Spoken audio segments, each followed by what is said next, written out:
All right, welcome to The Explainer. Today, we are getting past all the noise and all the hype around AI. We're going to dig into a really important report from Anthropic to see how AI is actually changing our economy based on real data. Okay, so let's just dive right in because this is the billion-dollar question, isn't it? We're all hearing these huge claims that AI is changing everything. But to really get what's going on, we have to move past the speculation and find some solid, measurable data. I mean, how do you even begin to quantify a revolution like this? And that's where this report comes in. Think of it as our guide. It gives us this brand new window into the economy by looking at millions of anonymized interactions with the AI assistant, Claude. So this isn't guesswork. This is a real, data-driven look at how people and businesses are using these incredibly powerful new tools day to day. So, how in the world do you measure something as massive and as complicated as AI's economic impact? You can't just put one single number on it. Anthropic came up with a really clever solution, and it's all about breaking the problem down into smaller pieces. They created something called economic primitives. And I love the analogy here. Just think of it like a nutritional label on your food. It breaks everything down into fats, carbs, protein.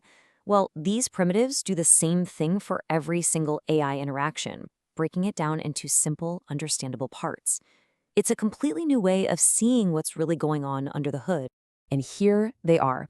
These are the 5 new primitives that give researchers this incredible toolkit. See, they're not just asking if people are using AI, they're asking the smart questions. How hard is the task itself? What kind of skills are we talking about here? Is this for work or is it for play? How much control is the user actually giving the AI? And maybe most importantly, did it even work? This whole framework is the key to the entire analysis. Okay, so let's see what this new method actually shows us. When we look at individual people, consumers using Claude, the use case is pretty diverse. Almost half is for work, which is huge, but you've also got a really big chunk for personal stuff and a solid piece for coursework. People are really starting to weave this into all parts of their lives. But now look at this. When you look at businesses using the API, that's the tool for building AI into their own products, the story is totally different. It is overwhelmingly focused on work. And this just brilliantly shows the 2 separate tracks of AI adoption, right? You've got individuals exploring it for everything under the sun, and then you have businesses laser-focused on productivity and automation. All right, so we have the new measurement tools, and we've seen how they can tell the difference between different kinds of use. Now for the really juicy part. Let's see what the data actually reveals about the big questions: jobs, skills, and our overall productivity. Okay, this is fascinating. The report makes a really critical distinction. On one hand, you have task coverage, which basically just asks, has an AI been used for any task in this job? But then you have effective AI coverage, which is so much smarter. It asks, how well does the AI perform the most important, most time-consuming parts of that job? And the example of data entry keyers is just perfect. AI might not do most of their little tasks, but it is fantastic at the one core task they spend most of their day doing. And this leads to a really interesting and subtle effect on skills. The report finds that AI is often used for the higher skill tasks. So for a job like a travel agent, that can actually lead to de-skilling because the really complex planning work gets automated, leaving behind more of the routine stuff. But for, say, a property manager, AI can take care of all the boring admin work, which frees them up for more high-level stuff. And that's upskilling. So you see, it is not a simple one-way street at all. And now for the big economic number.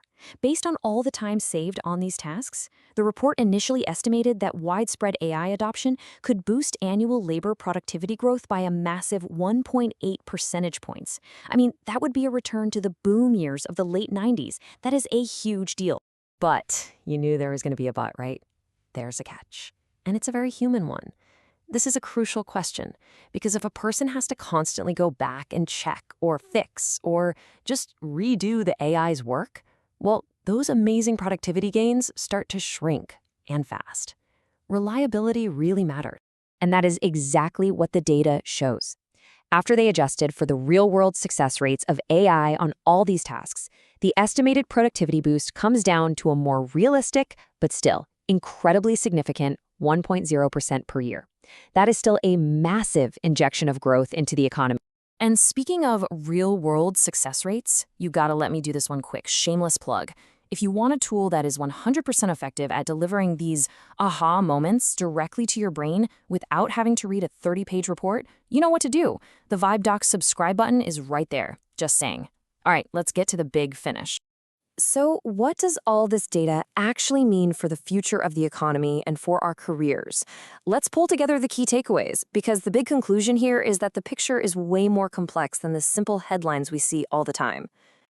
This slide really brings it all home. This is the new economic reality we're looking at.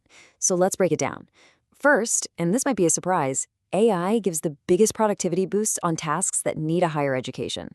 It's not just automating the simple stuff. Second, this leads to a really critical paradox.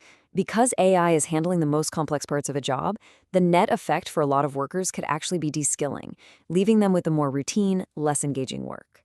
Third, this impact isn't the same everywhere. The data shows high-income nations are using AI as a sophisticated collaborator, while lower-income nations are more focused on using it for basic coursework. This is a big deal because it means AI could actually widen the global economic gap. And that leads us to the fourth and most crucial takeaway. The technology by itself is not the answer. Just giving people access to AI is not enough.